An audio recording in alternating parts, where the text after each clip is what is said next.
बिस्मिल्लाहिर्रहमानिर्रहीम। अस्सलाम वालेकुम वरहमतुल्लाहि वबरकातुहू। तलबा, आज हम साइंस का तीसरा सबक शुरू करते हैं जिसका नाम है जानदारों में तनु और दर्जाबंदी। जानदार ज़मीन के कौन कौन से कुर्रे में पाए जाते हैं। ज़मीन पर मुख्तलिफ़ मुकामात के जुग़राफ़ियाई हालात में बहुत ज़्यादा फ़र्क नज़र आता है। कहीं पर बहुत ज़्यादा गर्मी, कहीं पे बहुत ज़्यादा सर्दी। इन मुख्तलिफ़ हालात में भी जानदार ज़िंदा रहते हैं और वहाँ के माहौल में अपने आप को ढाल लेते हैं। जो समंदरी जानदार है वो समंदर के मुताबिक अपने आप को ढाल लेते हैं।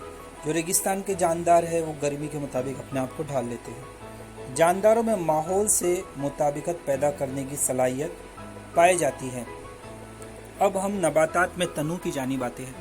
तनु के मतलब ये होता है कि इनमें मुख्तलिफपन जो दिखाई देता है उसे हम तनु कहते हैं। हमारे अतराफ़ कई मुकामात पर अलग अलग किस्म के नबातात पाए जाते हैं। कुछ घास पाई जाती है छोटी तो कुछ ऊंची, कुछ नबातात पानी के अंदर तो कुछ सतह पर तैरते हुए नज़र आते हैं। रेगिस्तान में भी हमें कुछ नबातात नज़र आते हैं। इतना ही नहीं बल्कि एक ही किस्म के नबातात में भी हमें तनु यानी मुख्तलिफपन दिखाई देता है। जैसे गुलाब वगैरह के आप पौधे के ऊपर देखते हैं, उसका फूल देखते हैं, उसमें किस तरीके से अलग अलग किस्म के गुलाब होते हैं। मुख्तलिफ़ जायकों के आम जो फल वगैरह होते हैं, आम है लेकिन उसी के मुख्तलिफ़ जायके होते हैं। और हमारे यहाँ पे जो हम गेहूँ का इस्तेमाल करते हैं, चावल का इस्तेमाल करते हैं। अब जो हम आते हैं जो नबातात की साख्त किस तरीके से होती है, अब इसकी तरफ हम समझने की कोशिश करते हैं। नबातात की साख्त किसे कहते हैं। आम तौर पे नबातात के दो हिस्से होते हैं। ज़मीन का ऊपर का हिस्सा तना और ज़मीन का अंदर वाला हिस्सा जड़ कहलाता है। जिस तरीके से आपको नबातात के अंदर फूल दिखाई दे रहा है, ये नबातात का खूबसूरत हिस्सा है। वो लंबे या छोटे डंठल के ज़रिए तने से जुड़ा हुआ होता है। कोई भी फूल देखिएगा वो तने से जुड़ा हुआ होता है। फूल का मखसूस रंग और साख्त होता है। ये अफजाइश नस्ल का अहम वसीला होता है और इसी फूल से आगे चल के फल तैयार होते हैं। इस तरीके से आम वगैरह के जो दरख्त होता है, पहले वहाँ पे फूल लगते हैं, फिर उससे आम का फल तैयार होता है और इन फलों से बीज हासिल होते हैं और इन बीजों से नबातात तैयार होते हैं। अब हम पत्ते की जानिब आते हैं। पत्ते फैले हुए होते हैं, ग़िज़ा की तैयारी में ये अहम किरदार अदा करते हैं। पत्ते दो किस्म के होते हैं, मुफर्रत और मुरक्कब। अब जो है हम आते हैं तने की तरफ। नबातात की ऊंचाई और साख्त का इन्हिसार तने पे होता है।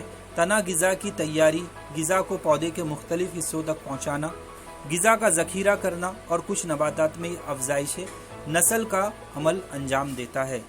इसके अलावा वो नबातात के दीगर हिस्सों को सहारा देना भी इसका काम होता है।